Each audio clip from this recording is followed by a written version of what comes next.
Alors, bonsoir à toutes, bonsoir à tous. Merci en tout cas pour votre présence. Nous sommes donc ravis de vous accueillir pour cette nouvelle session du festival L'Immécéliade qui est consacrée et dédiée à la science-fiction. Et je voulais simplement vous préciser aussi que ce festival est organisé avec l'ADRC, l'Agence nationale pour le développement du cinéma en région, par Images en bibliothèque, et ce festival est également soutenu par le CNC. Alors, il a une particularité, ce festival, c'est qu'il associe les médiathèques et les cinémas. Alors, à Montpellier, donc, le cinéma Le Diagonal et Nestor Burma, la médiathèque Émile Zola et la médiathèque William Shakespeare se sont donc retrouvés sur la thématique de cette année. Cette thématique qui vous est proposée, ce sont les intelligences, donc une actualité, vraiment une actualité forte. Alors ces intelligences, qu'elles soient donc artificielles, qu'elles soient collectives ou transversales, vous vous rendez bien compte qu'elles modifient profondément nos sociétés et nos imaginaires.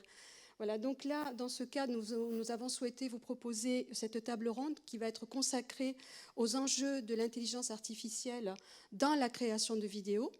Et on voit bien que ces outils révolutionnaires redéfinissent donc les processus artistiques et techniques et soulèvent un certain nombre de questions. Quels nouveaux horizons ouvre-t-il, par exemple? Quels défis pose-t-il? Comment s'en emparer de manière créative et surtout éthique? Et pour en parler, nous avons donc quelques invités que je vais vous présenter et j'espère que par leur expertise, ils nous donneront quelques éléments de compréhension de tout cet écosystème. Donc nous allons accueillir aujourd'hui donc Anne Laurent est professeure en informatique dans les domaines des bases de données et de l'intelligence artificielle. Elle est directrice donc, de l'ISDM, l'Institut des données à Montpellier. Elle est vice-présidente déléguée à la science ouverte et aux données de la recherche au sein du labo d'informatique, de robotique et de microélectronique à Montpellier. Nous allons recevoir également Thibaut Zamora, qui est co-créateur de Fiction AI, je pense que c'est comme ça qu'on le prononce. C'est l'un des premiers studios français spécialisés dans la production de vidéos créées par l'IA. Ghislaine Nassias, qui est conférencière et intervenante pédagogique en histoire du cinéma, analyse filmique et esthétique du cinéma. Et enfin, Antoine Chollet, qui est enseignant-chercheur en sciences de gestion au département informatique de l'IUT de Montpellier et qui aura la charge, en tout cas la gentillesse, d'animer cette table ronde. Alors, avant de laisser la parole à nos invités, nous vous proposons un extrait d'une table ronde qui avait été organisée par Thibaut Zamora avec Claire Zamora. Donc, c'est un extrait de 20-25 minutes qui va être une introduction à cette table ronde et on laissera donc la parole à Antoine Chollet pour pouvoir animer cette table ronde. Voilà, je vous souhaite en tout cas pour ma part une très belle soirée. On se retrouve tout à l'heure. À tout à l'heure. Et là, normalement, on devrait nous entendre. Parfait. Eh bien, écoutez, mesdames et messieurs, rebonsoir. Vous avez vu une vidéo introductive sur ce sujet passionnant qu'est l'IA. Et nous avons, comme l'a fait Sherazade, présenté nos trois invités de ce soir, Ghislaine, Anne et Thibaut. Alors Thibaut, c'est vrai que c'était une vidéo de ta part, il y a beaucoup à dire. En accord avec les intervenantes et les intervenants, il y a plusieurs thématiques, parce que ça soulève beaucoup de questions, beaucoup de thématiques qui vont être abordées. Et la première, on en a vu un extrait, donc vous pourrez répondre à votre guise, bien entendu, sur ces différentes thématiques. Sachez, cher public, qu'après cette séance d'intervention, il y aura une séance de questions de votre part, donc n'hésitez pas à garder les questions que vous pourrez poser à nos différentes intervenantes et intervenants. Première question que j'ai à vous poser. C'est comment l'IA s'intègre-t-elle dans votre quotidien professionnel, en sachant qu'on a vu un exemple avec toi Thibaut sur les pratiques, mais aussi la production. L'IA dans votre quotidien, tous les trois. Qui veut commencer? C'est facile Thibaut là. Mais Ghislaine, l'IA au quotidien, peut-être une autre forme. Anne, au niveau de la pédagogie, peut-être aussi. La parole est à vous. Comment ça s'intègre l'IA dans votre quotidien? Moi, comme on a vu, j'utilise beaucoup l'IA pour la création de films, pour la création de jeux. J'ai des sociétés de jeux vidéo, je fais des jeux de société, pour la création de manière globale, mais aussi un peu pour tout, on va dire. Si on prend des modèles comme ChatGPT, donc des modèles de langue, que ce soit ChatGPT, Claude, DeepSeek ou peu importe, Quand on a une problématique, par exemple, quand on a un mail un peu formel à écrire pour l'administration, un email un peu salé, point de vue juridique, plutôt que de le rédiger soi-même, ou qu'on n'a pas forcément les bonnes tournures, on peut faire appel à ça pour le rédiger comme il faut, et pour que ça soit un peu plus impactant. Ça a été efficace plus d'une fois pour moi. Ensuite, voilà, moi sur mon PC, j'ai toujours une fenêtre ouverte avec un LLM, j'ai toujours une fenêtre ouverte avec mon logiciel pour générer des images. Et après, ça dépend des projets que je fais. Si je fais des projets vidéo, si je fais des projets d'images, j'utilise différents outils, mais c'est vrai que sur l'ensemble des outils que j'utilise, je pense que 90% maintenant, ce sont des outils qui ont au moins une couche d'intelligence artificielle. Et là, on a vu une vidéo de ta part avec Claire. Elle date de quand, peut-être pour le public, pour situer un peu, parce que tu parles de demain, dans un an. Alors, elle est déjà périmée, parce qu'elle a déjà 10 mois. Parce que ce que je me rends compte, tout ce qu'on dit là-dedans, si je devais refaire les vidéos aujourd'hui, je vais les refaire avec d'autres logiciels. D'ailleurs, j'ai fait l'exercice il n'y a pas si longtemps. C'est la vidéo qui nous a pris plus de 300 heures, là. J'en ai refait la moitié en une demi-heure avec les nouveaux outils. Donc, c'est vraiment... c'est fou la vitesse à laquelle ça va, quoi. Ça, j'imagine. Anne, sur le quotidien, au niveau de l'IA, au niveau de l'université, sur les sciences des données, tout ça, est-ce que tu as... Oui, plein de choses à dire. Donc, tu m'arrêtes si je suis trop long. Non, après, voilà, moi, dans mon quotidien, j'allais dire individuel, je vais commencer par ça pour le balayer très vite. En fait, je m'en sers assez souvent, finalement, mais pour les tâches répétitives, un peu rébarbatives de mon quotidien, hein, en tant qu'utilisatrice des IA génératives. Alors après, moi, je suis enseignant-chercheur dans le domaine des données et de l'intelligence artificielle, donc l'IA est au quotidien aussi de ce que je peux faire en recherche et en enseignement. Et un dernier volet sur lequel on reviendra, je pense, tout à l'heure, c'est l'IA, effectivement, au sens de organiser et m'impliquer dans la dynamique autour de l'intelligence artificielle, puisqu'on a la chance à Montpellier, hein, entre les différents acteurs, publics et privés, d'essayer de promouvoir les usages de l'IA, mais pas à tout prix, j'y reviendrai tout à l'heure. Donc voilà, beaucoup aussi de quotidien, d'activités, d'animation, de représentation autour de tout ce qui se fait de beau et dans quelles conditions on veut promouvoir l'IA ici à Montpellier. Oui, c'est vrai que c'est une thématique sur laquelle on reviendra à la territorialité au niveau de l'intelligence artificielle. Et Ghislaine, au niveau du cinéma, alors peut-être pas personnellement, mais est-ce que tu l'utilises, est-ce que tu le vois, comment tu le vis au quotidien, soit en tant que spectatrice, soit en tant qu'utilisatrice ? Alors, juste pour resituer un tout petit peu, vous l'aurez peut-être compris, moi je ne suis pas spécialiste de l'intelligence artificielle comme mes camarades à côté. Je suis intervenante en cinéma. Et pour répondre à la question, alors, à titre personnel, dans mon travail, moi j'ai un travail qui est d'interface humaine beaucoup. Hein. Je parle avec des jeunes gens, avec des adultes, et on parle de cinéma, si vous voulez. Donc dans ce cadre-là, je ne m'en sers pas. Je suis encore à l'ancienne dans mes recherches. Moi j'aime bien faire des recherches au long cours par moi-même. Je n'ai pas recours à l'IA dans ce cadre-là. En revanche, pour tout ce qui est de penser l'image, puisque moi j'appréhende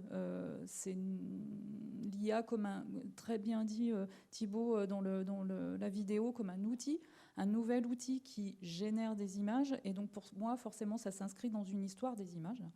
Et je ne peux pas faire l'impasse, évidemment, et puis d'abord, je ne vois pas pourquoi je ferais l'impasse, sur ce nouvelle génération d'images, d'autant plus que je suis confrontée, bien sûr, à toutes sortes de publics de tous âges qui commencent à avoir des questions. Alors, des questions pour l'instant qui sont en fait les mêmes qu'avec n'importe quelle image, par ailleurs. J'ai les mêmes questions sur la photographie, sur le cinéma, que sur des images générées par IA, de publics non spécialisés, hein, bien sûr. Mais aussi d'étudiants en cinéma. Après, on le voit aussi arriver l'utilisation de l'IA.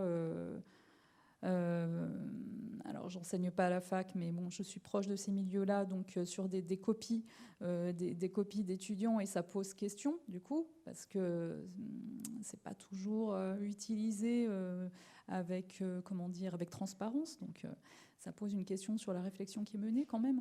Mais en tout cas, oui, voilà, c'est ce rapport-là pour l'instant que j'ai de l'inscrire dans une histoire des images. Et moi, d'ailleurs, je vois une filiation assez claire par rapport au cinéma. Moi, je suis la caution 20e siècle. Hein. Je travaille sur un vieux médium d'image qu'est le cinéma.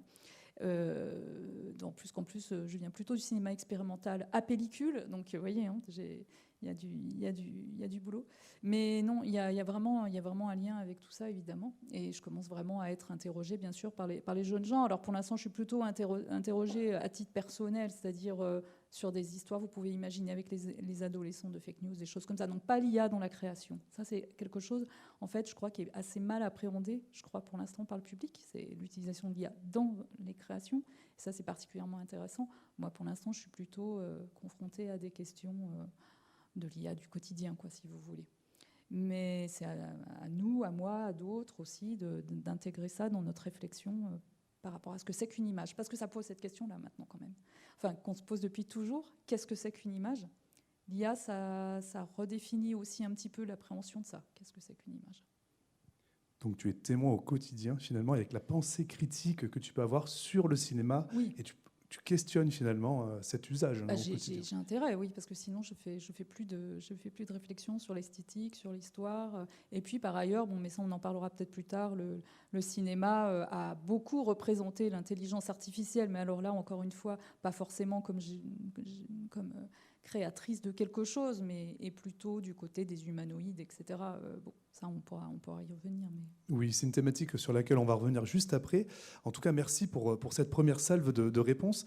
On parle d'IA, mais c'est vrai que tu l'as très bien dit, Thibaut, dans la conférence, hein, c'est des outils, des modèles, et on va abréger l'expression IA, mais quand on parle d'IA, on parle de quelle IA ? Est-ce qu'on parle de robots ? Est-ce qu'on parle d'outils ? Est-ce qu'on parle de logiciels ?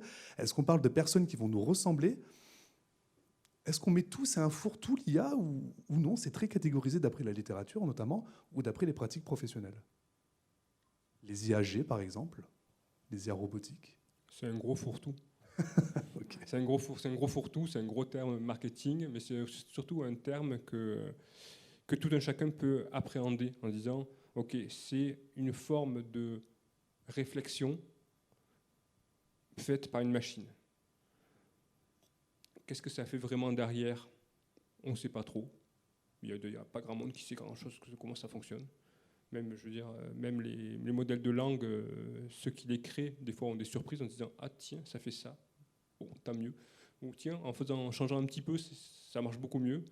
Ok, mais j'ai l'impression que c'est une boîte noire pour les utilisateurs, c'est une grosse boîte noire, mais même pour ceux qui créent ça, il y a une part de mystère quand même derrière. Il y a beaucoup de choses où... Je ne pense pas, tu me confirmeras Anne, mais je ne pense pas qu'il y ait des chercheurs qui disent en faisant pile ça sur telle sur tel dataset, donc les datasets c'est l'ensemble des données qu'on donne à manger aux IA pour qu'elles apprennent, c'est sûr qu'on aura ça comme résultat. Non, pour moi ça me paraît peu probable. Anne ? Je peux enchaîner du coup. Alors, en fait, je pense que intelligence artificielle, IA, on a tous nos définitions et ça nous renvoie tous à une partie, une sous-partie ou une surpartie de ce que d'autres pourraient mettre derrière le terme. C'est assez rigolo d'ailleurs de voir dans l'histoire qui a utilisé ce terme, qui s'est dit faire de l'IA ou utiliser des intelligences artificielles. Et regarder cette évolution-là, on le disait tout à l'heure en aparté, en arrivant. Par exemple, nous, dans les maquettes d'enseignement, dans les programmes d'enseignement, jusqu'à il y a 2-3 ans, on avait gommé le terme intelligence artificielle tellement ça faisait poussiéreux. Les étudiants, ils venaient plus jamais dans un truc qui parlait d'IA. C'était pour les gens comme moi, les dinosaures d'il y a 30-35 ans, quoi. Donc, et là, on le remet partout. On fait les mêmes choses en dessous, presque. Alors, on les a fait évoluer quand même, évidemment. Il y a des choses qui sont apparues. Mais donc, c'est assez intéressant. Alors moi, je me raccroche toujours à quelque chose d'un peu plus général. Et j'essaye toujours, quand je parle, de rappeler d'où je parle et quelle est ma définition, et d'essayer de deviner ou de demander de manière plus explicite aux personnes à qui je parle ce qu'elles mettent derrière le terme IA. Et la plupart, IA égale IA générative égale ChatGPT. C'est pas très grave. Il faut juste le savoir pour mener une conversation qui est à peu près, qui se tient, parce que sinon, voilà. Donc moi, ma définition, en fait, c'est celle de dire que les IA, en fait, elles, grosso modo, elles sont assez diverses, assez variées, même si peut-être que la plupart vont être intégrés dans des interfaces et que du coup on dira IA de manière générale, et dessous, seuls les experts sauront finement de quoi ça relève. Et en fait, moi je fais le lien, parce qu'on me l'a enseigné comme ça, par les pairs de l'IA en France. Alors je suis informaticienne, je ne suis pas statisticienne, ce qui pourrait changer la donne. On me l'a enseigné comme les IA ou l'IA, c'est faire à des machines ou des environnements automatisés nos fonctions cognitives d'humain ou d'animal. Percevoir le monde, identifier, apprendre, mémoriser et oublier. Savoir agir, savoir raisonner, ce genre de choses. Et la liste a été faite plutôt par les psychologues cogniticiens que par les informaticiens. Et Ghislaine, l'IA, je veux dire par là, dans le cinéma, c'est quel type d'IA qui sont utilisés? Est-ce que tu le vois, c'est la génération d'images, la génération de voix, peut-être comme l'a montré Thibaut dans ses productions? Est-ce que tu le vois? Est-ce que tu arrives à identifier Oui, alors après j'ai aussi mes propres sensibilités. Là, je rebondis, je suis assez sensible quand j'entends parler de mystère de création, parce que moi, je trouve que la représentation des IA, alors là, je parle peut-être de la représentation la plus courante, qui est une incarnation humanoïde, alors qui a vraiment une forme humaine, ou alors qui est pas incarnée, justement, mais qui est plutôt représentée par des robots. Mais en tout cas, je trouve que ça s'inscrit, en tout cas, dans une question qui m'intéresse beaucoup, qui est depuis toujours au cinéma, le cinéma pose cette question du créateur et de la créature, et du créateur qui veut créer des choses comme un démiurge, qui se prend pour un dieu créateur, et un dieu créateur qui créerait une créature qui le dépasse, et qui le dépasse à chaque fois. Et souvent au cinéma, on retombe sur ces questions très humaines, très existentielles, d'inventer quelque chose qui permet de contrecarrer la finitude de l'existence humaine, et quelque chose qui nous survit et qui continue. Il y a des très beaux films là-dessus. Alors, il y a des films très pessimistes, il y a des films très poétiques sur la question, mais en tout cas sur les questions de créateurs et de créatures, ouais, ça me parle. Alors vous voyez bien, ça part de Frankenstein, et même avant, souvent d'ailleurs ça prend ses racines dans la littérature du 19e, et ça arrive jusqu'ici, sauf que voilà, c'est relié par des humanoïdes d'intelligence artificielle, mais pour moi ça s'inscrit un peu dans la même lignée comme ça de l'homme créateur, qui se prendrait un peu pour Dieu, et on retrouve ça beaucoup. Alors après, est-ce qu'il est dépassé par sa créature ou pas? C'est souvent le cas, etc., etc. Après, il y a aussi une figure qui est tout simplement l'humanoïde au service de l'être humain. Et là aussi, ça pose la question de savoir si ce service va être rendu et juste rendu. Et peut-être aussi que ça, on en parlera plus tard, mais l'idée d'une IA qui acquiert, qui semble acquérir beaucoup, et qui acquiert un point de vue, ce qui est le propre de l'être humain, une ambivalence qui sera encore un autre point propre à l'être humain, parce que qui dépasserait son algorithme binaire en fait, et qui acquiert une ambivalence humaine, et peut-être une conscience, et donc peut-être une revendication des droits, etc., etc. Donc on la retrouve inscrite dans une grande histoire de l'asservissement des minorités, de la révolte des minorités, etc., etc. Mais il faudrait le dire un peu plus en détail que ça. Et sur le créateur et la créature, immédiatement, moi je me dis, l'intelligence artificielle, par exemple de Steven Spielberg, où là, vraiment, la création de l'IA naît d'un traumatisme, puisque c'est l'histoire d'un père qui a perdu son fils, et qui fait faire un bond dans la science pour pouvoir recréer son fils, et donc, en fait, un fils éternel qu'il va pouvoir reproduire à l'envi, améliorer, doué d'amour comme l'était son fils. Enfin, c'est l'histoire de Pinocchio, aussi. Bon, voilà. Mais moi, je le vois à travers ce prisme-là, notamment, quoi. Et c'est ça qui est intéressant, parce que là, c'est passionnant ce que tu racontes, parce qu'on voit les représentations que peuvent avoir l'IA. Finalement, qu'est-ce que l'on peut avoir dans le jeu vidéo, dans le cinéma, ou même dans d'autres arts visuels? Comment représente-t-on l'IA? On la représente sous la forme de personnes qui nous ressemblent, parfois de logiciels, parfois d'animaux. Et justement, je voudrais bien avoir votre avis. Tu as en partie répondu, Ghislaine, mais la représentation que l'on donne à cette IA, la personnification même que l'on peut en donner. Et je vais rajouter, et là c'est un peu une expérience personnelle, j'ai mes étudiants parfois qui lui donnent un prénom, qui en font être une entité. C'est quoi votre avis là-dessus? La représentation de l'IA dans les œuvres, donc là ça peut être effectivement des personnages, mais parfois non, ça peut être des robots au cinéma, dans le jeu vidéo. L'IA sera de plus en plus personnifiée, parce que plus les IA évoluent, plus on les cherche à faire qui ressemblent à de l'humain, parce que c'est plus simple d'interagir. C'est pourquoi on fait des robots qui ressemblent à des humains, c'est pour qu'ils puissent plus facilement travailler dans les usines sans réadapter toutes les usines, par exemple. Ou qu'ils puissent avoir, si on fait un robot humain qui est dans une maison pour aider des personnes âgées, c'est plus facile s'ils ont une forme humaine pour mettre la table, pour débarrasser, parce qu'une maison est faite pour des humains. Donc faire un robot qui ressemble à des humains permet d'être plus adapté. Donc il y a déjà une personnification à ce niveau-là. Parce que de toute façon, là pour l'instant on parle d'IA et on accède plutôt via un téléphone, parce que c'est plutôt pour l'instant de l'IA software. Et on va arriver à l'IA hardware avec la robotique, et c'est là, dans les prochaines années. Donc, il y a ce point-là. Après, il y a tout le côté personnification des IA dans les films, dans les jeux vidéo, etc. En général, c'est Terminator, c'est les méchants qu'il faut abattre, c'est tous les films et tous les livres de post-apocalyptiques, c'est Frankenstein, c'est-à-dire c'est la création humaine qui pète un câble et les humains doivent se battre contre leur propre création. Je veux dire, ça a été ça. Enfin, depuis Frankenstein, c'est ça. Même avant, c'était ça. Il y a Asimov qui a écrit sur la robotique. Et ces 3 lois de la robotique qui dit que les robots doivent, en gros, écouter les humains et ne pas blesser les humains, c'est quelque chose qui doit être intégré dans les IA. Donc, on peut finalement, la littérature se sert de l'IA pour certains points, mais les chercheurs en IA doivent aussi utiliser la littérature pour voir ce qui peut arriver ou va arriver.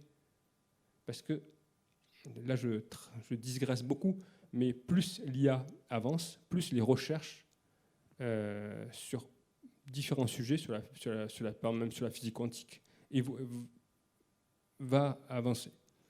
Si on va très loin de la physique quantique, on va avoir les voyages à travers le temps. Donc, dans quelle mesure Jules Verne, Léonard de Vinci, les créateurs de Matrix, les créateurs de Terminator, ont inventé ce qu'on prend pour de la fiction ou ont vu le futur? De plus en plus, je me pose la question, réellement.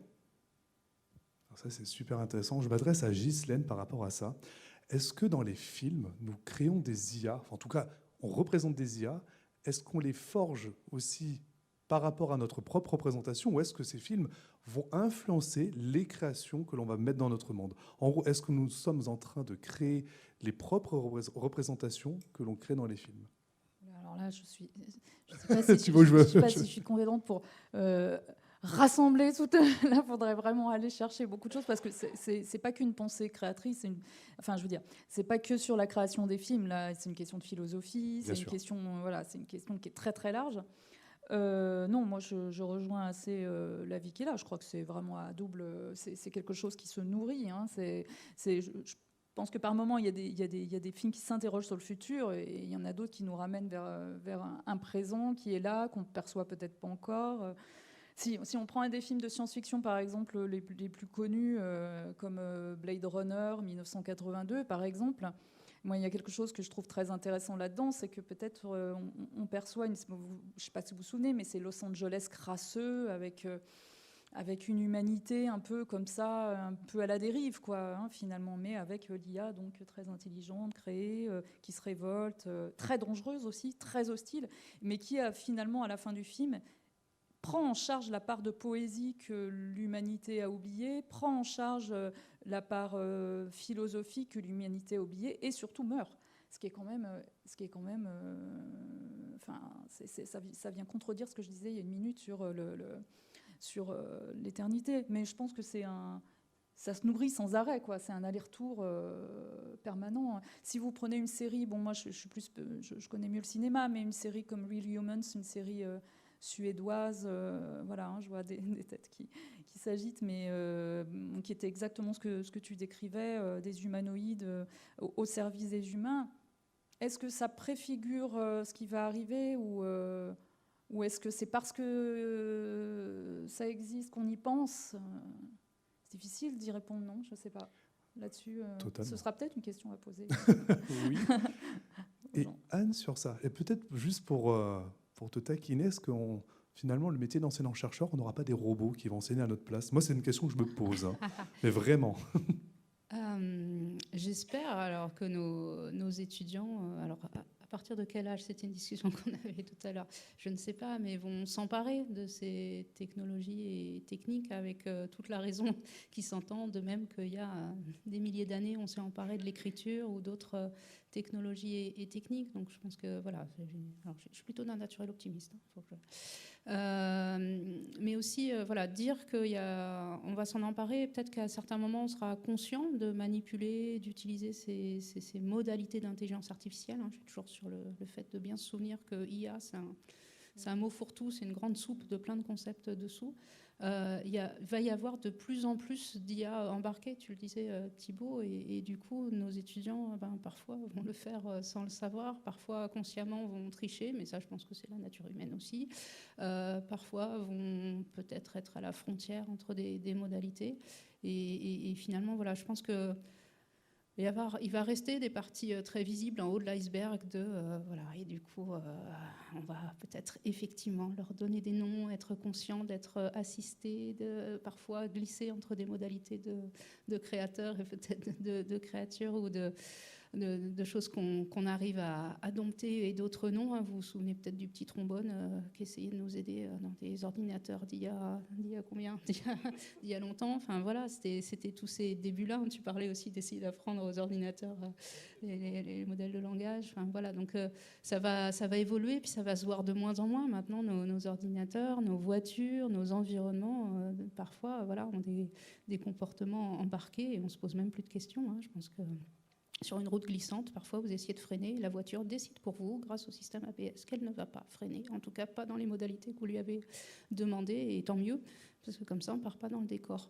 Et voilà, au fur et à mesure ça va s'embarquer comme ça, y compris pour nos étudiants et nos élèves. Voilà, je rappelle aussi souvent que peut-être parfois, toujours dans ma vision très optimiste, certains étudiants qui ont des modalités de compréhension ou qui ont besoin... enfin, je pense que tu as aussi les mêmes types de choses. Parfois, on essaye de faire comprendre quelque chose à quelqu'un, notamment nos étudiants, et puis on n'arrive pas à trouver le bouton qui fait que ça va s'allumer, parce que certains étudiants ont besoin de concepts très formels pour comprendre quelque chose, d'autres ont besoin d'illustrations, puis si on ne tombe pas sur la bonne illustration au bon moment, ça ne va pas passer. Et en fait, ils peuvent interroger ces IA aussi pour apprendre, pour s'entraîner, pour se mettre dans la modalité souhaitée finalement. Et je pense que voilà, encore une fois, à voir à partir de quel âge il faut faire ça, parce que c'est des outils qu'il faut apprendre à manipuler. Mais je suis assez convaincue qu'il va y avoir ces grandes modalités, y compris leur donner des noms pour interagir de manière la plus humaine possible. Oui, c'est ce qu'on disait un peu en aparté. Moi, j'ai des étudiants qui considèrent que dans un travail de groupe à 4 personnes, il y a 4 personnes plus une personne, c'est-à-dire l'IA qu'ils considèrent comme le 5e membre, et parfois ils lui donnent un prénom. Voilà, on en est là, mais c'est... Je ne sais pas si tu le vois aussi, Anne. Il ne faut juste pas que ce soit trop stéréotypé. Voilà, parfois, tout à fait. Voilà, j'ai cette attention-là aussi. Oui. Et en tout cas, avec toutes les précédentes réponses que vous avez données, eh bien, on peut se poser la question du rapport que l'on a lié en tant qu'être humain, en tant que personne faite de chair, de sang et tout ça.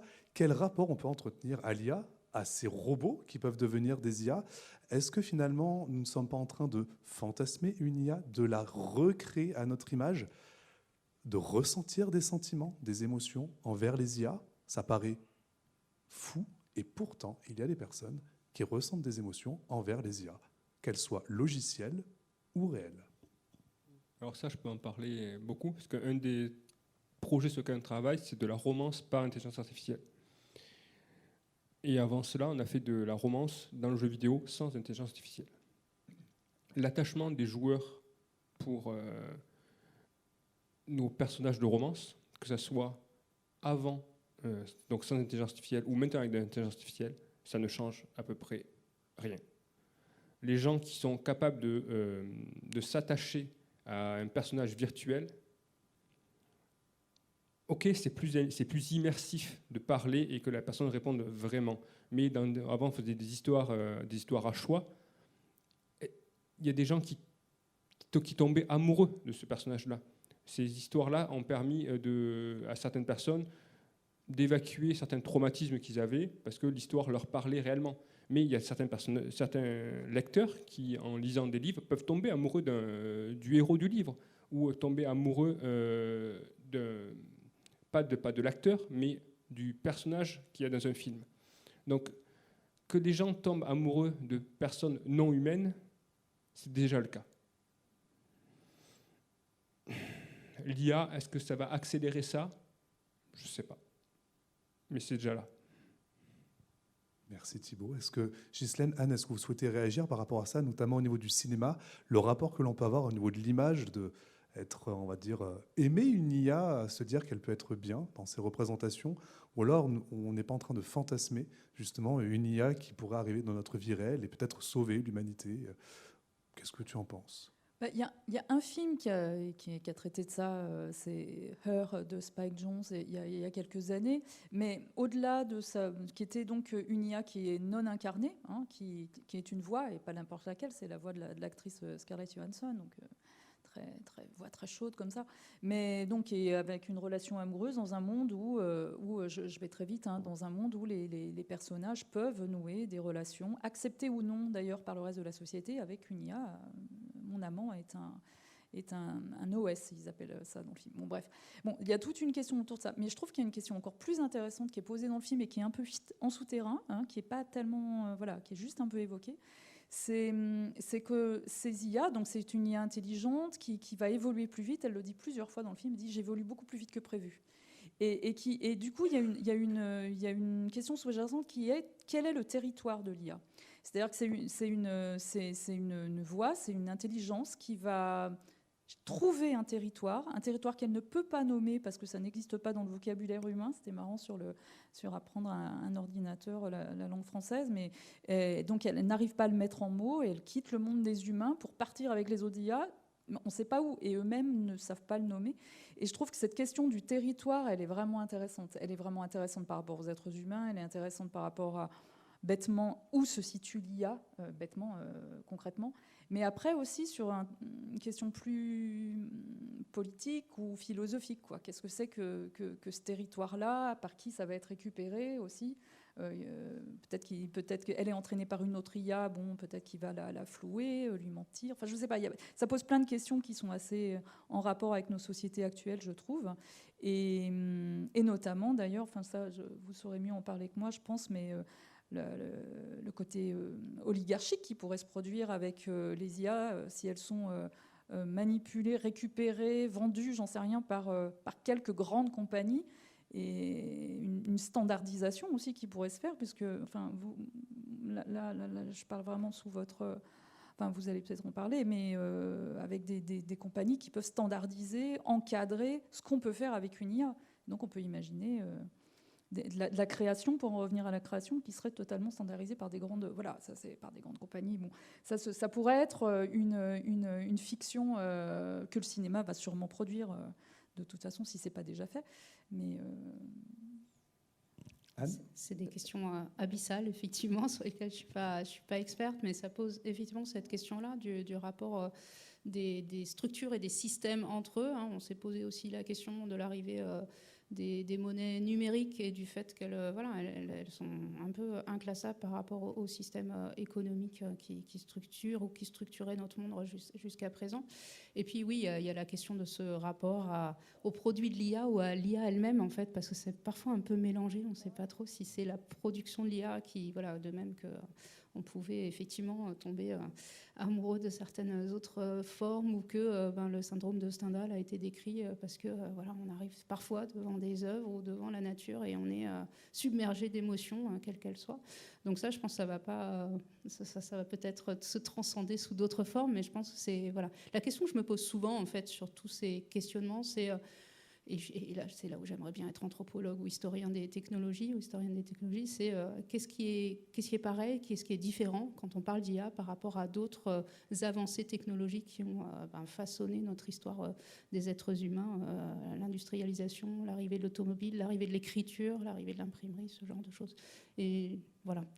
Donc je ne sais pas le faire, mais je pense qu'il faut de temps en temps essayer et se rapprocher d'experts pour faire ces allers-retours entre ce qui s'est déjà passé sur ces ruptures qui ont déjà existé.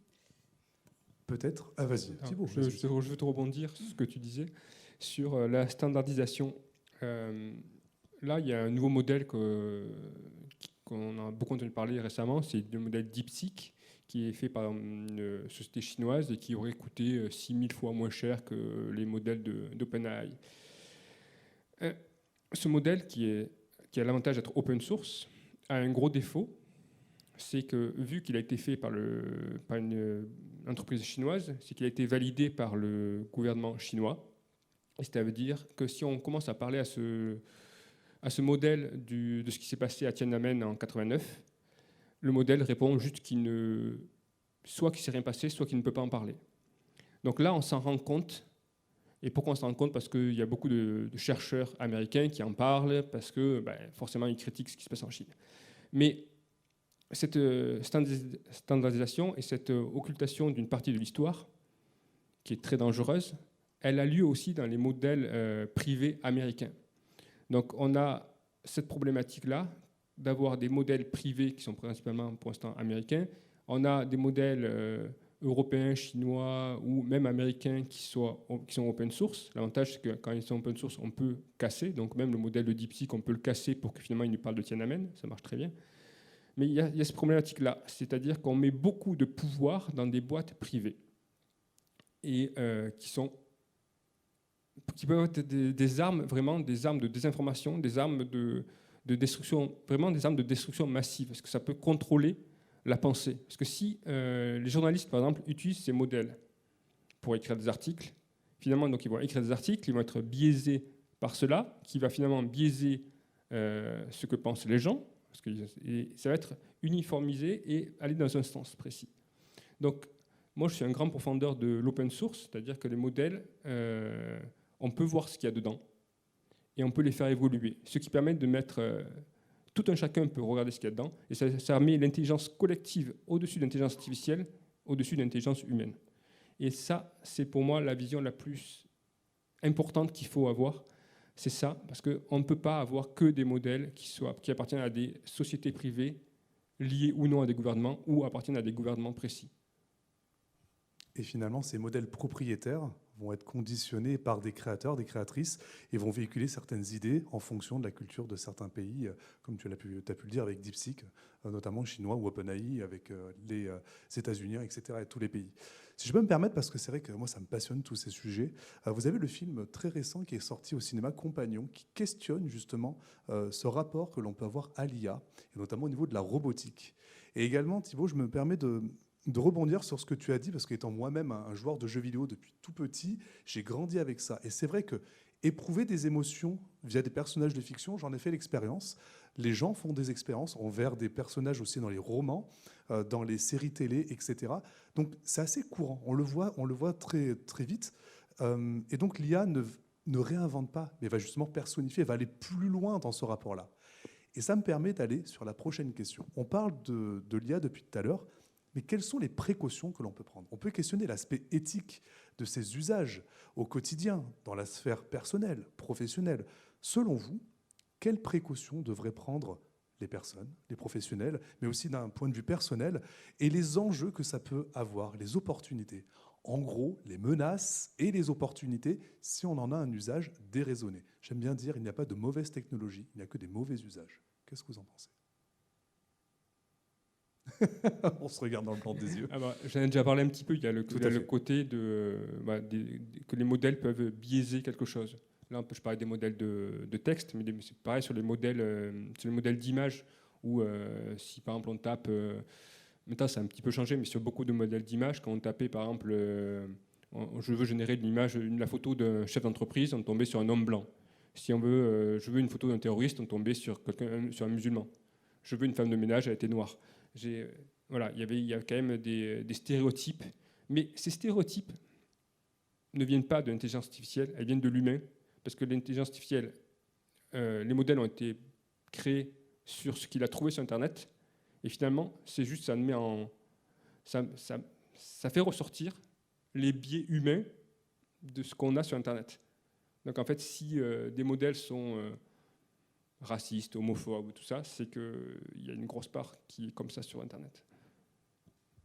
Anne, Ghislaine, est-ce que vous souhaitez réagir ? Oui, je parlais de stéréotypes tout à l'heure, et effectivement, c'est quelque chose qui doit vraiment être un point d'attention très particulier sur les biais qu'il peut y avoir dans les IA, et notamment les IA génératives qu'on manipule. Après, oui, je pense qu'il y a quelque chose dont on n'a pas parlé, c'est l'impact environnemental, et vraiment quelque chose qui relève de la responsabilité à la fois des créateurs, mais aussi des utilisateurs. Et puis peut-être qu'on en reparlera aussi tout à l'heure. Je pense qu'il faut qu'on s'acculture mutuellement sur un peu comment ça marche, et effectivement un peu quelles sont les contraintes, les opportunités, les risques, et qu'est-ce qu'il faut avoir en tête quand on utilise ce genre d'outils.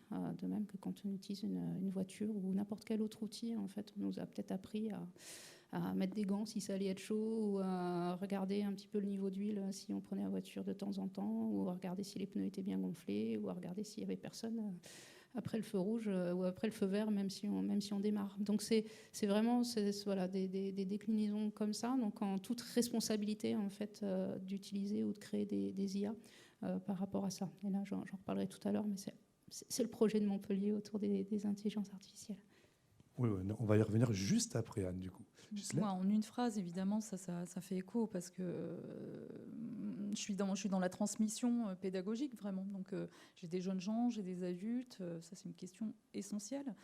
Surtout à une période que moi, en tout cas, je n'engage que moi en disant ça, mais où il me semble qu'on est en train un peu de vider, justement, plusieurs programmes. Il faudra un peu plus de temps d'éducation artistique aux images au profit d'autres. Enfin, voilà, ça se questionne, tout ça.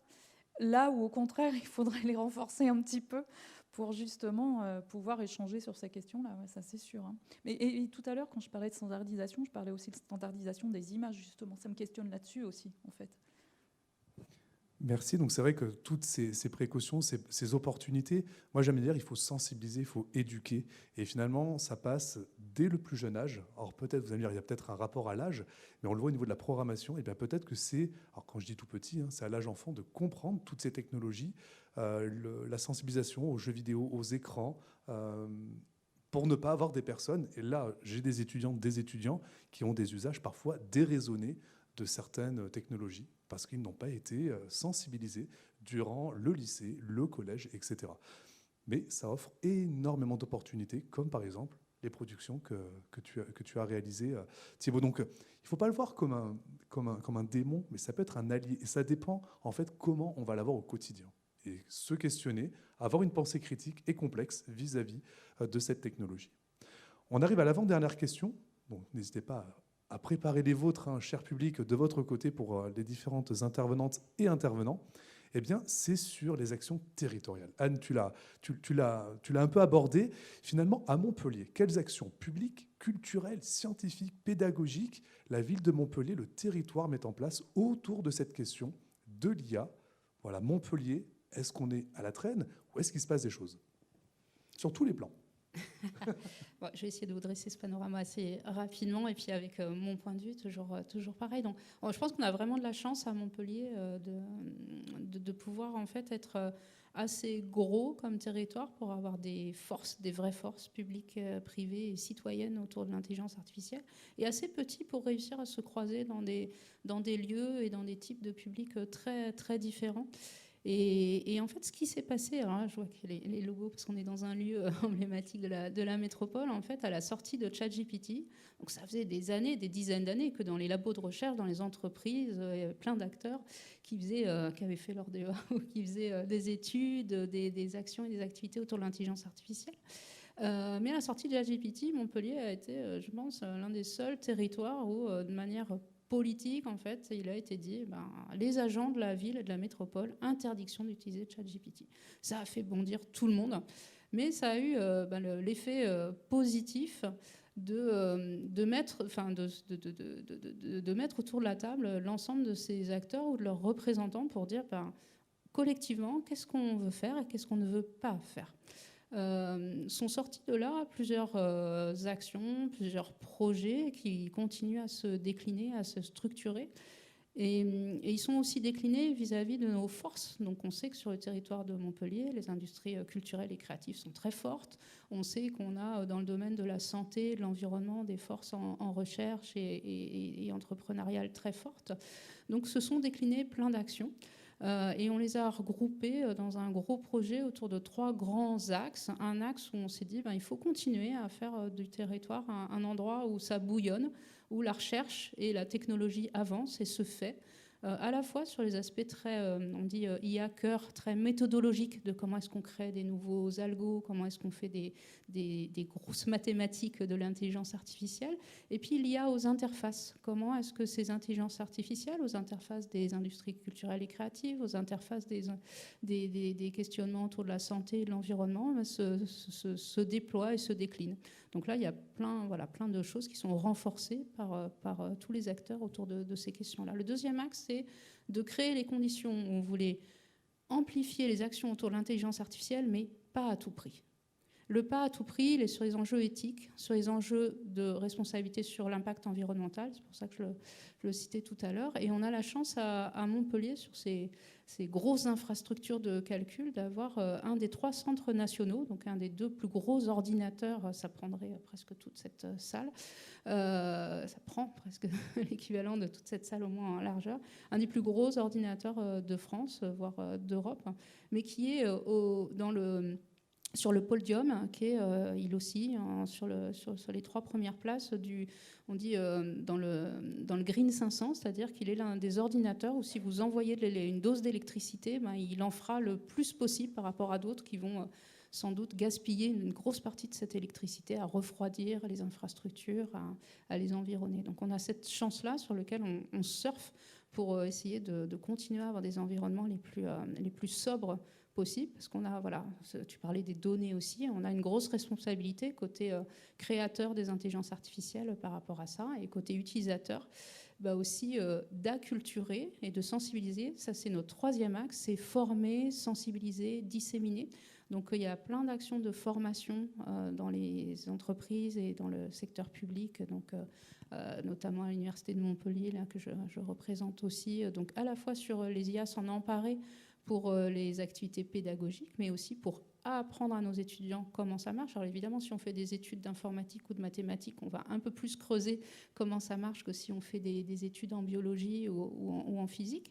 Mais quand même, ça nous semble important. Donc on a créé un label qui s'appelle les Halles de l'IA pour créer des environnements où les gens peuvent se croiser, qu'on soit expert en IA, qu'on soit décideur, qu'on soit citoyen. Vous savez qu'à Montpellier, il y a eu la première convention citoyenne autour de l'intelligence artificielle. 42 citoyens qui se sont réunis pendant 2 mois pour sortir une sorte de grand principe de ce qu'on veut et ce qu'on ne veut pas à Montpellier. L'un de ces grands principes, par exemple, et je ne vais pas tous vous les donner, c'est de dire si on promeut des intelligences artificielles sur le territoire de Montpellier, faut que ce soit sur quelque chose d'utile. Pas juste parce que ça nous plaît, que technologiquement ça nous éveille quelque chose.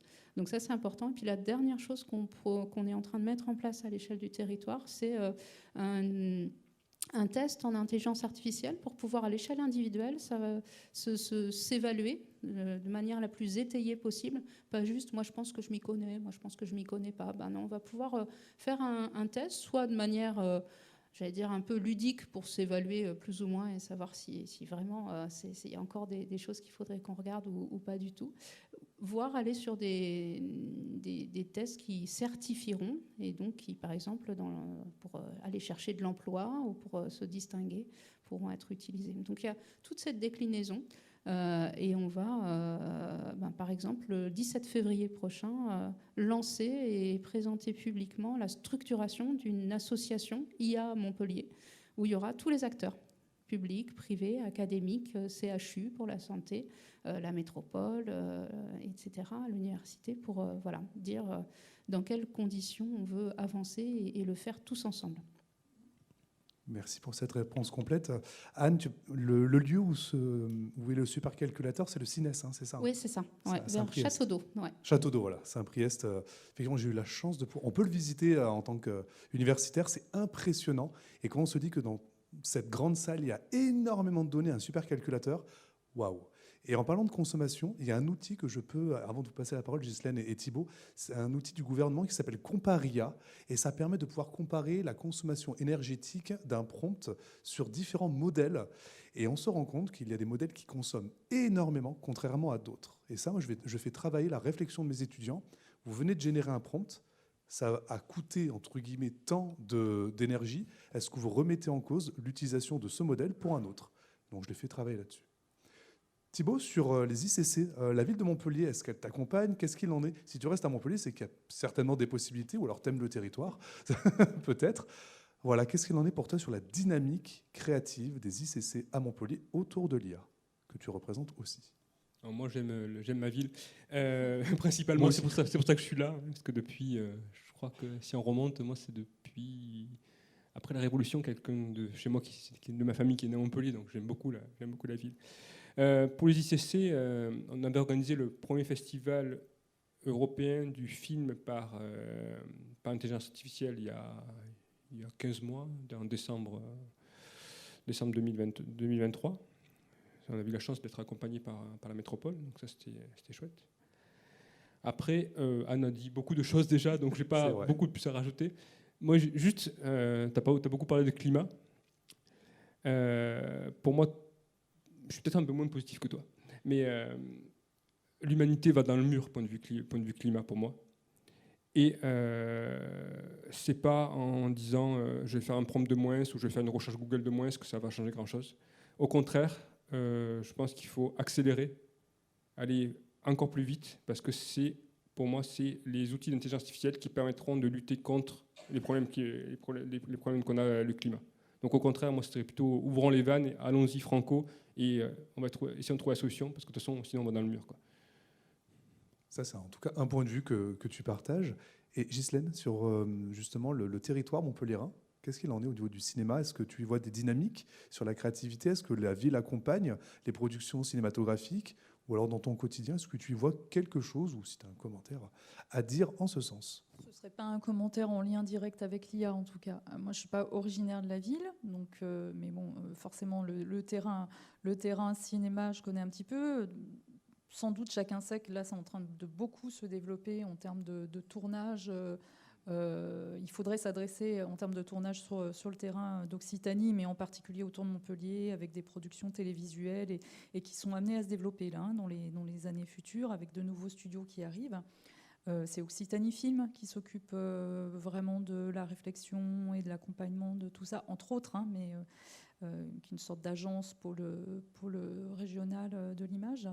Donc Montpellier se développe beaucoup sur tout ce qui est produire l'image, ça c'est sûr. Et puis vous avez aussi sur ce terrain des boîtes assez connues en effets spéciaux, qui sont connues à l'international, je pense au fait spécial ou d'autres, et sur le terrain de l'animation aussi. Après, sur ce qui se passe en IA, là, moi, je suis pas au courant de qui fait quoi exactement à Montpellier. Là, je crois qu'il faut s'adresser à mes collègues, là. Ils ont parfaitement témoigné en ce sens. On arrive maintenant à la dernière question, qui est plus une question ouverte pour ne pas avoir de frustration à quitter cette table ronde. Je vais m'adresser à chacun d'entre vous et vous poser la question, on va dire, assez simple, finalement, un dernier mot. Si vous deviez avoir un dernier mot pour le public sur cette thématique de l'IA et de l'art, qu'est-ce que vous souhaiteriez dire? Une thématique que l'on n'aura peut-être pas abordée suffisamment? Peut-être un dernier mot, qui peut être juste « merci », d'accord? Mais si vous deviez dire une dernière phrase, une dernière thématique, ça serait quoi? Le dernier mot pour la fin. On a le droit de faire de la pub. Bon, oui, en tout cas, si c'est utile pour la société et tout ça, bien entendu. Non, moi j'ai envie de vous dire, n'hésitez pas à suivre l'actualité autour de ce qui se passe en intelligence artificielle de manière générale sur notre beau site de Montpellier. Et une des manières de faire ça, c'est de vous abonner à la newsletter qu'on essaye de produire chaque semaine pour rassembler un peu toutes les initiatives, qu'elles proviennent de tous les acteurs, encore une fois, publics, privés et citoyens. Donc vous regardez Institut de sciences des données Montpellier, newsletter, et vous trouverez. Merci Anne. Thibault, un dernier mot aussi de ton côté? Je pense qu'il faut démystifier l'intelligence artificielle, et pour ça, le mieux, c'est de l'utiliser au quotidien. Il faut tester. C'est ce que je dis pour les technologies. Il faut tester, il faut oser. Et il faut se donner son propre avis, finalement, via cette utilisation de l'IA. et Ghislaine, Bah oui, on conclut. C'est un outil, effectivement. Donc un outil, il faut s'en servir pour avoir un avis un peu plus précis. Non, moi je reviens sur toujours le rapport à l'image. L'expo n'a pas encore ouvert. Je ne sais pas si vous étiez en lien ou pas, mais pour une des premières fois, il va y avoir une expo consacrée à l'image dans une institution française. Là, ce sera à Paris, c'est au Jeu de Paume. Ça va ouvrir en avril. J'ai oublié son titre, mais c'est quelque chose du genre Le monde de l'IA ou quelque chose comme ça, et qui interroge vraiment la place de l'image dans nos sociétés, mais la place de l'image générée par IA, enfin qui revient là-dessus. Hein. C'est le commissaire d'exposition, c'est un enseignant-chercheur de Paris 3, Antonio Somaini, et qui s'est entouré d'autres co-commissaires. Donc je ne l'ai pas vu, je ne sais pas, enfin voilà, hein, puisqu'elle n'a pas commencé, mais je me dis qu'effectivement le mieux, c'est effectivement de se renseigner, de s'abonner, d'aller voir, d'utiliser. Oui. Donc au final, abonnez-vous aux lettres d'information sur l'IA, renseignez-vous, testez, osez, regardez par vous-même et finalement visitez des expositions, discutez avec les gens et faites-vous votre propre opinion, que ce soit pour, que ce soit contre, mais que vous soyez éveillés en tant que citoyenne et citoyen sur cette question. Bien, je vais peut-être me lever. Alors, je ne sais pas s'il y a un micro là-bas. Est-ce que... pardon. Oui, super. Une personne du public possède une question. Voilà. Il ne faut pas hésiter. Hein. Vous avez 3 personnes expertes et talentueuses sur cette question-là, sur ces questions. Bonjour. Ça tombe bien parce que du coup, j'avais pas encore vu les animations. Et le deuxième épisode, en fait, parle aussi du deuil. Et j'avais une grande question. Est-ce que vous connaissez du coup Deathbot ? Et c'est la colle. Ah. Deathbot. Alors moi, personnellement, non.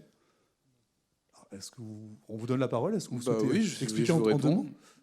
En gros, c'est une IA qui est programmée avec les souvenirs des personnes défuntes pour que justement les personnes puissent faire leur deuil. Mais des fois, ça dure des années en fait. Donc ma question, c'était un peu aussi sur l'éthique. Parce que du coup, ce petit robot aurait pu aussi faire littéralement cette machine avec des biolucioles. Le problème du deuil, c'est plus un problème psy qu'un problème technologique. On fait des applications, donc ce que je disais tout à l'heure, de chatbot de romance. On s'est posé la question du est-ce que notre technologie le permettrait de faire apprendre le comportement de quelqu'un et pour pouvoir parler à un être aimé décédé. On se refuse de faire ça. C'est pas dans notre éthique. Certaines boîtes travaillent sur ça. Peut-être que ça aidera certaines personnes. Nous, on pense pas. Du moins, c'est pas quelque chose que nous on veut faire. C'est quelque chose qui. Le deuil, c'est un sujet tellement compliqué qui doit être mis en place avec des psys, pas avec juste des gens qui font de la technologie. Et puis ça change le rapport à la mort aussi, et du coup, ce qu'on parlait tout à l'heure, que en fait, finalement, on peut ne plus mourir si ça continue comme ça, en tout cas. Si on va beaucoup plus loin, qu'est-ce que la mort ? Si on va chez les bouddhistes, il y a la réincarnation. Donc est-ce que la mort, c'est la mort de l'enveloppe physique ? Enfin, on pourrait aller beaucoup plus loin, c'est pas lié que à la technologie, finalement. Non, c'est sûr. Non, mais par exemple, il y a aussi l'excellente série Altered Carbon, la saison 1, pas la saison 2, où justement, en fait, on a des puces qui nous permettent de revivre à l'infini dans des corps différents. Pour le coup, oui, ça Mais bon. pour le coup, c'est dans la science-fiction, littérature depuis très longtemps. Hein, l'idée de ces corps-là, il y a une nouvelle comme ça aussi chez Cadix. C'est le cas dans l'intelligence artificielle que je citais tout à l'heure. Précisément ce que vous dites, c'est dans la série Real Humans, justement, hein, où on fait revivre les êtres disparus. Et puis rien à voir, mais j'en parlais, je l'évoquais tout à l'heure.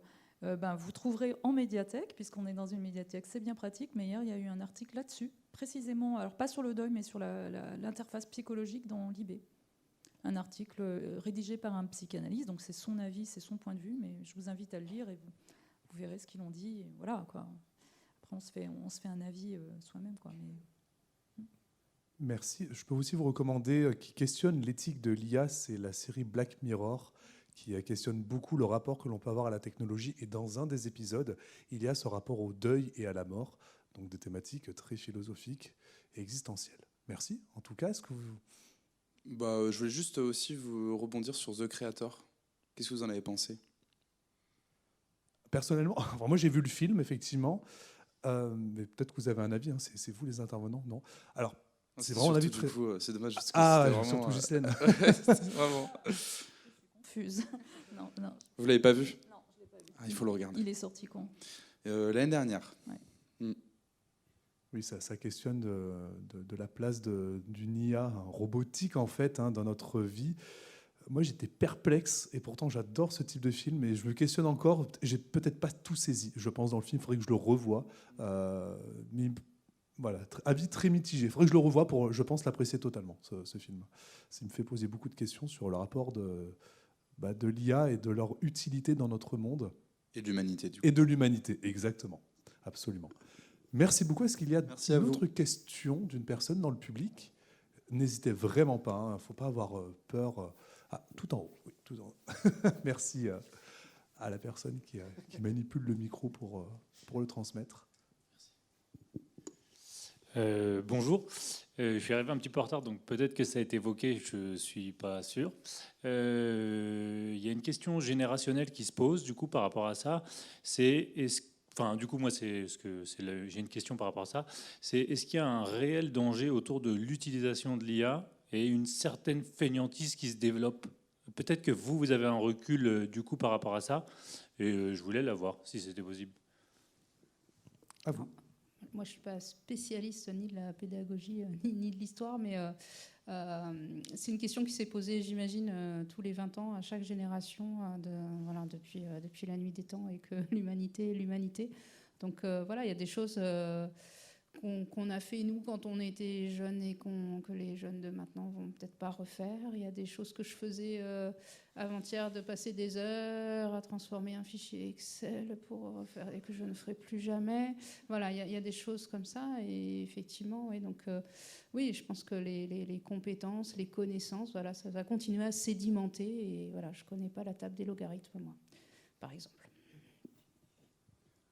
Non, moi très concrètement, ce que je vois quand même beaucoup avec les jeunes et moins jeunes, avec les ados en particulier aussi, c'est que moi je suis toujours très surprise. Ils sont nés avec le numérique et moi je les trouve très démunis face par exemple à une simple recherche autour d'un sujet. C'est-à-dire que moi je me retrouve souvent avec des publics à qui je dis où trouver la bonne information, alors qu'en vérité, je ne suis pas née dans cette génération-là, et qu'il suffit de taper un mot-clé et on tombe tout de suite sur des sites tout à fait valables, avec des bonnes, avec des informations correctes, etc. Et moi, je suis toujours très, très surprise de les voir à ce point-là démunis dès qu'il faut faire une recherche, alors qu'ils en font sans arrêt. Hein. Alors par contre, voilà, j'oublie la date d'un film, ils savent tout de suite, quoi. Mon meilleur ami, c'est Google, c'est tout ça, d'accord. Et du coup, je me pose vraiment la question de là où l'importance de l'information est posée. C'est-à-dire, est-ce que c'est important dans mon métier de connaître, de savoir que Psychose c'est 1960, c'est important. Il ne faut pas le situer en 1950. Voilà, il y a quand même des balises, mais c'est quand même de savoir faire une recherche autour de ce film, c'est plus important à la limite.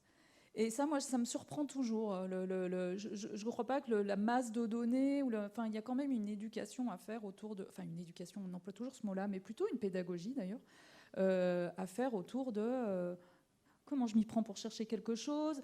Parce que là, ce que vous évoquez quand même, c'est que là, aujourd'hui et demain, les recherches, elles vont se faire sur ChatGPT. Donc comment on fait le tri ? Comment on sait que là, on a la bonne info, que effectivement, c'est pas une suprématie chinoise qui nous a envoyé... Bon. Et ça, là-dessus, moi, je suis toujours assez surprise, en fait. J'ai toujours l'impression d'être un dinosaure.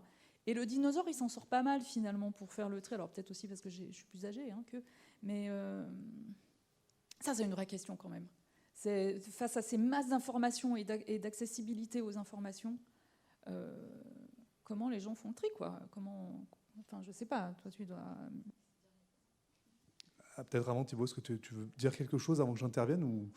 Sur la recherche d'informations, c'est forcément l'IA, mais déjà Internet permet des choses beaucoup plus rapides qu'avant. Je veux dire, avant, soit on avait l'encyclopédie universaliste chez soi, soit il fallait aller à la bibliothèque, aller faire des recherches, sortir le bon tome, trouver la bonne information, la recopier.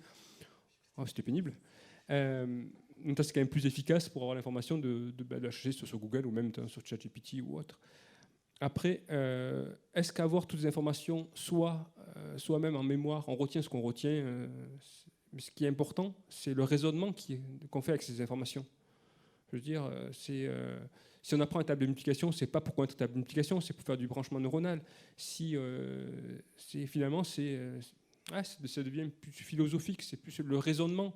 Je veux dire, quand on fait des devoirs en mathématiques, l'important, c'est pas la réponse, parce que le prof, il a la réponse. C'est qu'il veut voir qu'on a bien compris, bien fait le raisonnement. C'est ça qui est la partie importante. Donc, oui, on peut avoir la réponse, on peut même avoir le raisonnement, mais ce que l'humain doit comprendre, c'est le raisonnement.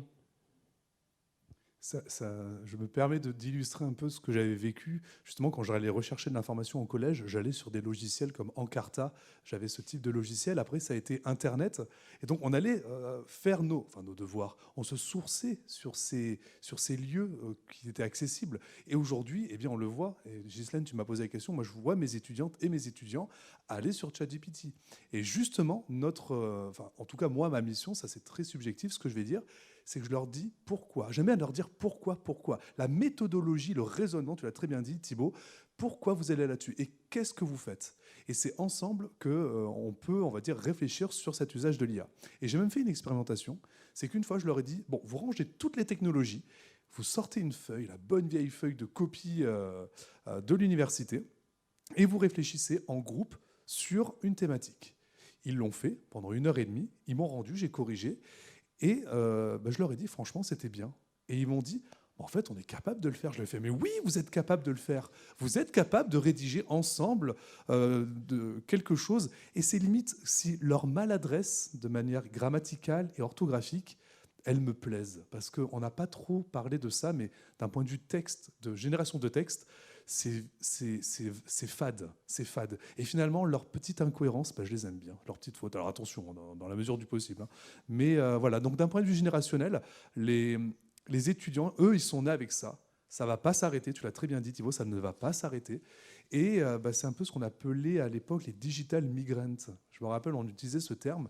Et à chaque génération, il y a quelque chose. Moi, typiquement, j'ai grandi avec Internet. Ça me semble normal de l'avoir, mais j'ai bien conscience qu'avant, il n'y avait pas Internet. Et les générations d'aujourd'hui ont ChatGPT et tous les modèles d'IA. Eh bien, un jour, ils vont avoir de nouvelles créations. Je ne sais pas ce que c'est. Peut-être avant de vous rendre la parole, je leur dis à mes étudiants, et vous imaginez avoir un robot de compagnie qui vous accompagne en cours et partout dans votre vie? Ah non, impossible. Réponse dans 20 ans, même peut-être avant. Ça sera peut-être la norme d'avoir un robot de compagnie pour tous les jeunes dans 10 à 15 ans. Je ne sais pas. Oui, je veux dire, pas au quotidien dans les écoles. Portable. Oui, voilà, c'est vrai, un portable. Mais il ne roule pas encore. Enfin, quoique. Il y a des robots déjà thérapeutiques. Enfin bon, en tout cas, ça les fait rigoler. Non, mais à chaque invention technologique, la génération qui ne le connaît pas pense que la génération d'après va devenir abrutie. Il y a un merveilleux film de Yasushiro Ozu, un film japonais qui s'appelle Bonjour, où le père de famille a très très peur de l'arrivée de la télé et il ne veut pas acheter la télé à ses enfants. Voilà, mais à chaque fois, ça se reproduit. C'est effectivement des questions d'apprendre à raisonner, d'apprendre à juger des choses, à en faire quelque chose. Et surtout la pensée critique, la pensée complexe, oui, qui se sûr. pose des questions. Moi, s'il se pose des questions, c'est le principal. On parle aussi de l'accès à la connaissance. Moi, j'enseigne dans tous les enseignements que je fais la comptabilité générale. Et il y a un document qu'on appelle le plan comptable général. Et quand je leur distribue, ils me disent, monsieur, il faut l'apprendre par cœur, ça. Je fais, ah oui, totalement. Ah oui, il faut l'apprendre par cœur. Enfin, vous êtes sérieux? Ben non, c'est un document, c'est un outil qui aide justement les comptables au quotidien. Bon, après, ils finissent par apprendre certains comptes par cœur. Mais il faut bien discerner ce que l'on peut retenir de ce qui n'est pas nécessaire de retenir. Enfin, en tout cas, ça, c'est mon avis. Voilà, c'était pour compléter. Est-ce qu'il y a peut-être une autre question, une intervention? Je vois qu'il y a monsieur au premier rang, à la rigueur. Bon, peut-être que je peux vous donner, ça sera peut-être plus rapide, mon micro. Et hop là. Tenez, monsieur. Merci. Tout d'abord, merci pour la qualité de vos interventions. Effectivement, il y a pas mal de références qui ont été évoquées. Blade Runner, pour les adeptes de séries, on pourrait citer d'ailleurs Westworld, etc., qui est aussi un excellent exemple, qui dit aussi la problématique du non-vivant, du robot, et enfin, il y a plein de thématiques qui rejoignent finalement, effectivement, comme ça a été évoqué initialement, les artefacts un petit peu de l'esprit humain. Moi, je me posais une petite question par rapport à l'enseignement. Et je me demandais en fait comment pouvait, c'est pas une question piège du tout, hein, mais comment pouvait-on définir une manière d'enseigner avec ces nouveaux outils? Quelle est votre façon de concevoir les choses pour ces merveilleux étudiants?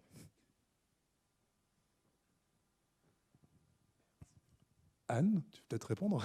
Je peux commencer. C'est vrai qu'on se préoccupe beaucoup de pédagogie. C'est peut-être pas très connu que dans l'enseignement supérieur et les universités, on se préoccupe de pédagogie.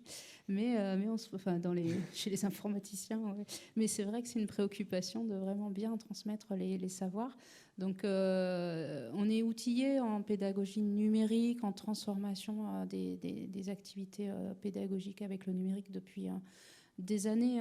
Faire des parcours numériques et mettre à disposition des ressources, etc. C'est vrai qu'avec l'apparition des IA, on va pouvoir transformer aussi les choses. Ce que je disais tout à l'heure, par exemple, peut-être plus individualiser des parcours, transformer.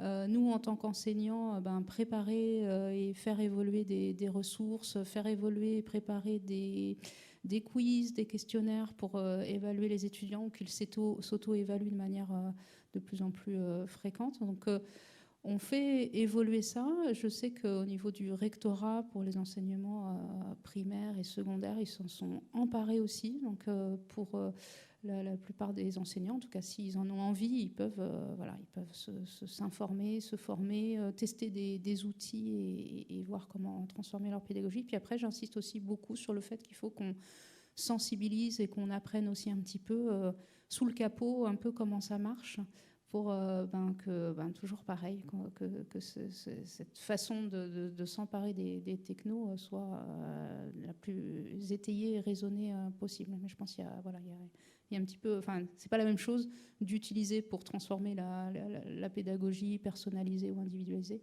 et apprendre un peu comment ça marche en dessous et de quoi il s'agit, quoi. Je sais pas, après on a parlé un petit peu aussi de certaines situations en cours. Oui, pour moi, c'est un outil.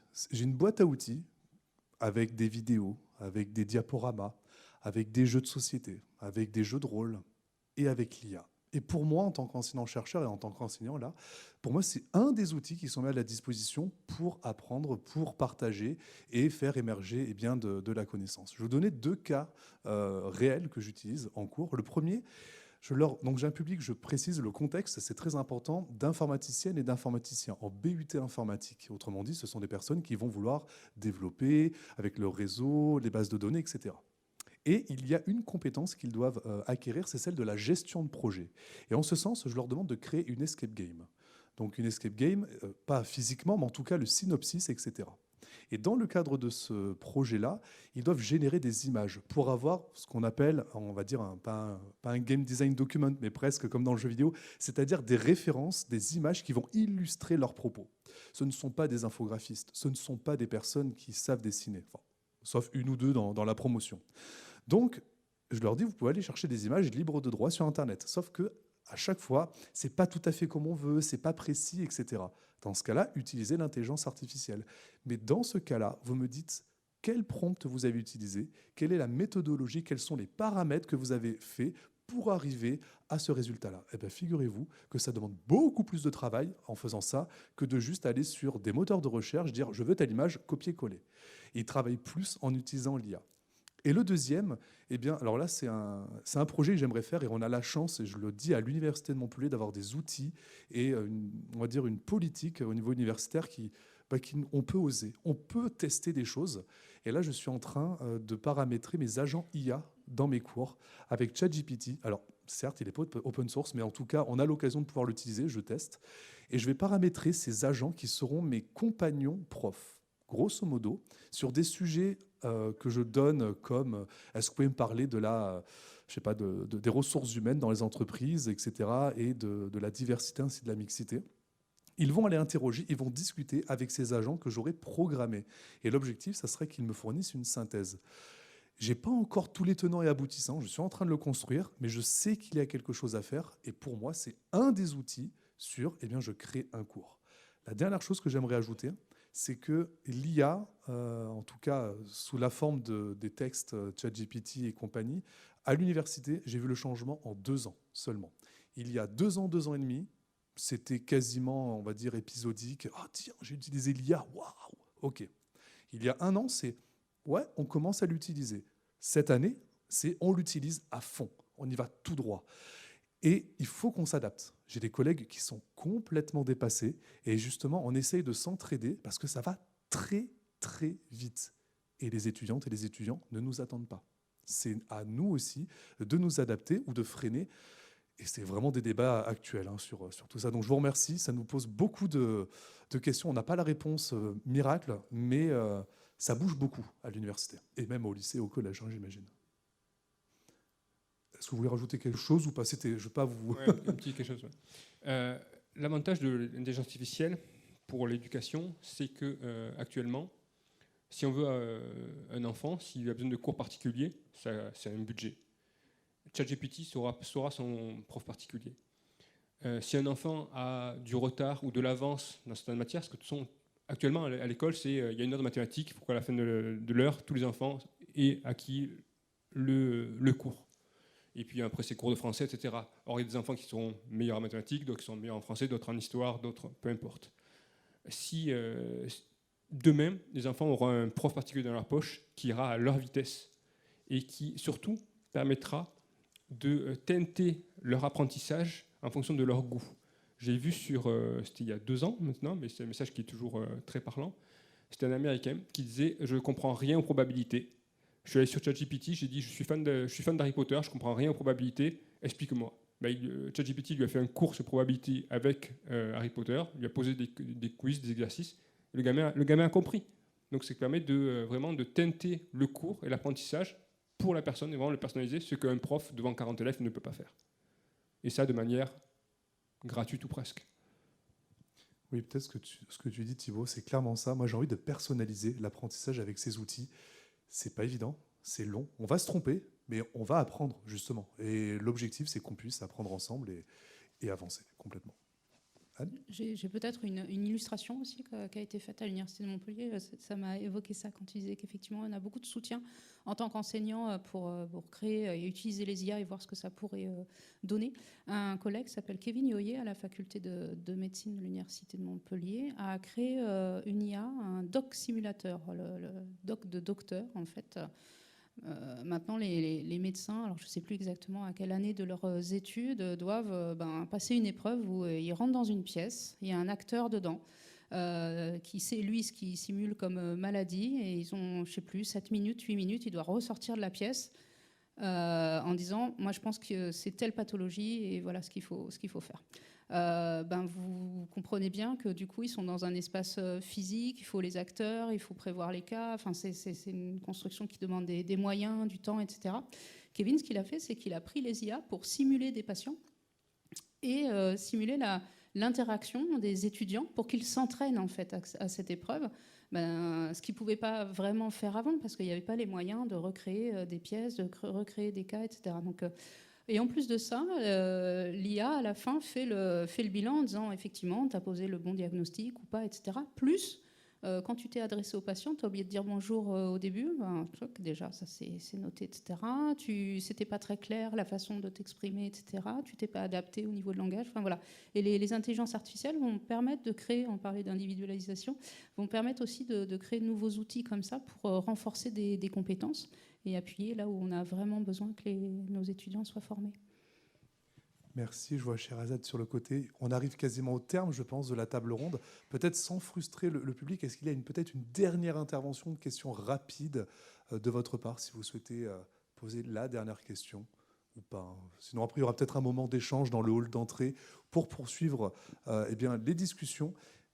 Je ne vois pas de main levée. Écoutez, mesdames et messieurs, je pense qu'on peut applaudir, s'il vous plaît, Ghislaine, Anne et Thibaut. Merci. Remercier aussi la médiathèque, Émile Zola, Sherazade. C'est nous. Nous vous remercions chaleureusement, en tout cas, d'avoir accepté notre invitation. Ça a été passionnant. J'espère que le public, en tout cas, a pu justement appréhender un certain nombre de questions et a pu également aussi profiter justement de ces connaissances et de ces expertises, et que vous repartez certainement encore avec peut-être encore plein de questions. Et tant mieux. Et peut-être aussi des réponses, en tout cas, à certaines questions. Voilà. Donc, merci en tout cas pour votre présence ce soir. Et j'espère qu'on aura l'occasion de renouveler à d'autres occasions ce genre de table ronde. Merci à tous et à bientôt. Au revoir. Merci beaucoup.